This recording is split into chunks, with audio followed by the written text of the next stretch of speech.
السلام علیکم ورحمۃ اللہ وبرکاتہ۔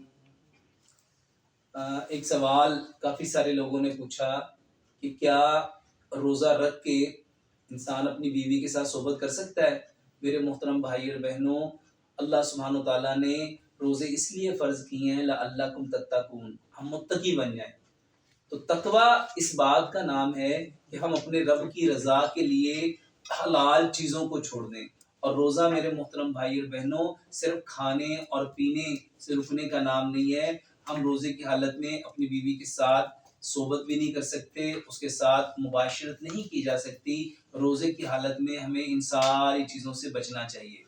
ایسی چیزیں، ایسے کام میرے محترم بھائی اور بہنوں جو ہمارے اندر ہمارے جو جذباتی کیفیات ہیں اس کو براخندہ کرتی ہیں، ہمیں ان ساری چیزوں سے اپنے آپ کو اجتناب کرنا چاہیے، اپنے آپ کو بچانا چاہیے۔ اور روزہ رکھ کے میرے محترم بھائی اور بہنوں ہمیں ان ساری چیزوں سے اوائڈ کرنا چاہیے، بچنا چاہیے۔